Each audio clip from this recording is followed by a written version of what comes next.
안녕하세요. 서울 S치과 최승원 원장입니다. 오늘 제가 준비한 영상의 제목은 치과 의사를 위한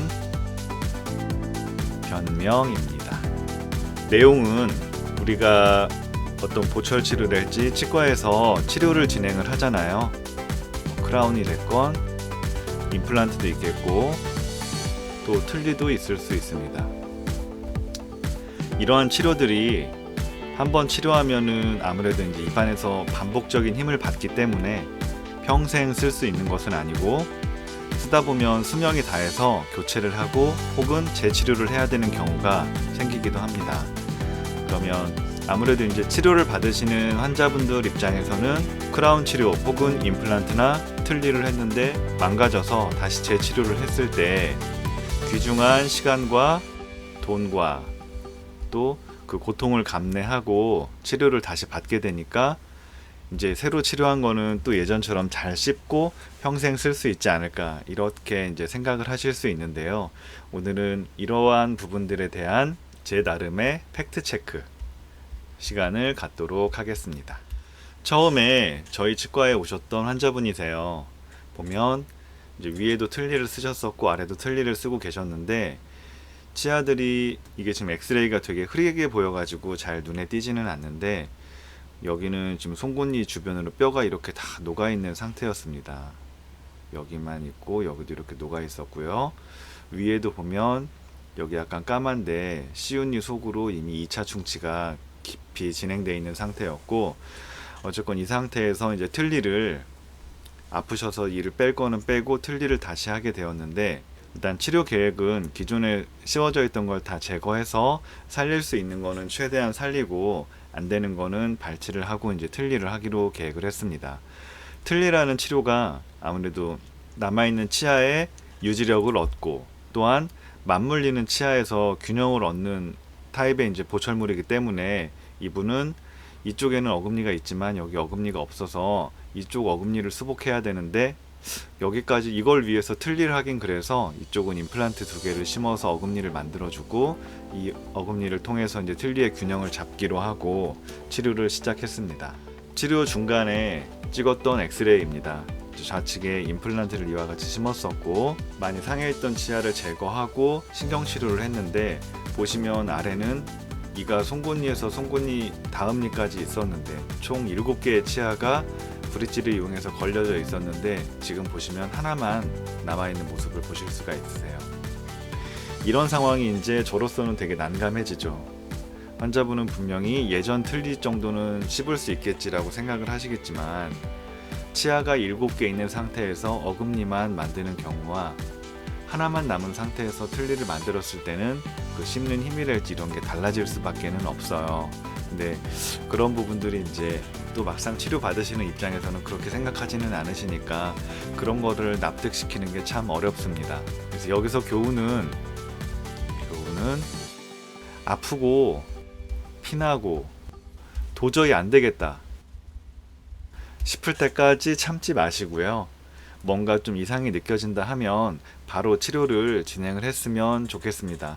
만약에 아래 적어도 송곳니만이라도 살릴 수가 있었다면 틀니 치료한 이후에 씹는 힘이나 이런 것들은 많이 달랐을 수 있는데, 치아가 하나 남아있는 상태에서는 더군다나 보시면 어금니 쪽에 잇몸뼈는 이렇게 다 흡수가 돼 있어서 틀니가 받쳐지기에도 좋지가 않은 상황인데, 그래서 이런 부분들은 최대한 맞춰드리고 씹을 수 있게끔 만들어 드리기는 했지만, 이가 있을 때보다는 아무래도 씹는 힘도 많이 약해질 거고 적응하는데도 시간이 많이 걸리세요.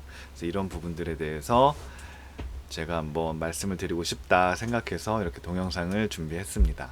다른 환자분입니다. 예전에 크라운 2개를 이와 같이 씌워 놓고선 쓰다가 통증이 있어서 벗겨봤더니 한쪽은 이미 다 썩었어요.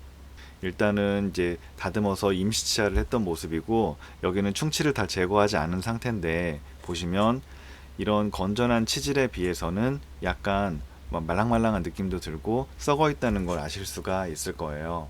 이제 신경치료를 하고 보시면 신경치료한 주변으로 이만큼은 다 임시재료가 들어있는 공간이고 치아 벽이 그만큼 얇아져 있습니다. 치아가 조금 남았다는 것은 아무래도 힘을 받는 게 좋지가 않다는 얘기고, 그래서 예전에 처음 크라운을 하실 때, 신경치료를 하지 않은 상태에서 처음 크라운을 했을 때는 제가 만약에 그렇게 치료한다면 정말 최소 10년 이상, 평생까지는 제가 장담을 하진 못하지만 최소 10년 이상 쓸 수 있게끔 만들 수가 있을 텐데, 이미 이제 신경치료까지 하고 다 썩어 있는 상태에서 치아가 그만큼 적게 남아 있는 상태에서는 처음 치료할 때에 비해서는 예후가, 아무리 최선을 다해서 치료를 해도 예후가 달라질 수밖에는 없을 거라고 생각이 들어요. 크라운 치료를 하고 엑스레이를 찍은 모습인데 기둥도 세워야 됐었고 신경치료를 하고 이제 크라운을 씌운 모습입니다. 이거는 처음에 찍었던 사진이고요. 이게 이제 신경치료하고 치아를 다듬어서 씌우기 직전의 모습입니다. 처음보다는 좀 깨끗해지긴 했는데 그래도 이런 데가 치아 벽이 너무 얇고 많이 상해 있는 상태에서 치료를 한 거라서 처음에 신경치료하지 않고 치아가 건전했을 때, 최초에 치료했을 때보다는 아무래도 씹는 힘이랄지 아니면 치아에 기대되는 수명이나 이런 것들이 낮아질 수밖에는 없을 것 같아요. 지르코니아 크라운으로 이와 같이 보기 좋게 씌우기는 했지만 그냥 건전한 상태, 충치가 깊지 않은 상태에서 치료를 했었더라면 좀 더 일찍 발견했더라면 조금 더 기대 수명이 높아지진 않았을까, 그런 아쉬움이 남습니다. 그래서 치과 치료라는 게 아무래도 이제 기계적인 치료잖아요. 기계적이라는 말은 뼈와는 달리 세포가 그렇게 많지가 않아서 치아는 상실되면 뼈는 어느 정도 깎여 나가도 세포가 활성이 활발하기 때문에 뼈는 다시 재생이 되는데 치아는 깎여 나가면 재생이 되진 않잖아요. 치료할수록 원래 있던 치아가 조직이 많이 없어지는데 그러면 그럴수록 남아있는 치아가 양이 적어지면 그만큼 치료의 예후도 낮아질 수밖에는 없는 게 그냥 쉽게 이해되는 사실일 것 같아요. 그래서 여기서도 마찬가지로 아프고 피나고 도저히 견딜 수 없을 때까지 참지 마시고, 물론 치과라는 곳이 일단 두려움하면 제일 먼저 떠오르는 게 치과니까요. 그래서 치과라는 곳이 쉽게 문을 열고 들어갈 수 있는 공간은 아니지만 그래도 이 동영상을 보셨다면 방치하면 방치할수록 아무리 열심히 치료를 해도 그 결과가 원래 치아가 조금이라도 더 남아있을 때보다는 예후가 떨어질 수밖에 없겠구나, 그런 것들은 좀 이해를 해주셨으면 좋겠습니다. 그래서 항상 강조하는 게 정기검진 때 정기검진 잘 챙기시고 1년에 한 번 정도 스케일링 하시면서 혹시 예전에 치료했던 것들이 불편하거나 이상이 없는지 뭐 엑스레이를 통해서건 아니면 구강 내 검사를 통해서건 좀 찾아볼 수 있는, 미리 조금이라도 덜 상했을 때 치료를 할 수 있다면 결과가 좀 더 좋지 않을까, 그런 아쉬움이 들어서 이런 설명을 드렸습니다. 지난번에 본뜨기에 대해서 말씀을 드렸었는데 이분도 일단 조건은 이렇지만 그래도 최선을 다해서 치료를 해서 최대한 오래 쓸 수 있게끔 해야 하기 때문에 모형상에서 지르코니아 크라운을 잘 맞추고, 보시는 것처럼 본도 치아의 경계가 잘 드러나게 떠서 최대한 맞춰서 진행을 했었습니다. 이제 이게 조금이라도 더 오래 가기를 바라는 마음으로 열심히 치료를 했는데 이제 저의 바람대로, 저의 바람이야 뭐 정말 오래 쓰는 거겠죠. 10년이 아니라 20년, 30년 이상 썼으면 좋겠는데 이제 어느 정도까지 쓸 수 있을지는 그건 이제 결과를 좀 지켜봐야, 체크하면서 지켜봐야 알 수가 있을 것 같아요. 이분은 이제 금리를 하셨었는데 신경치료를 하고 금리 쪽이 자꾸 뜨거운 거에 불편하시다고 하셔서 이제 제거를 하고 치료를 시작했었습니다.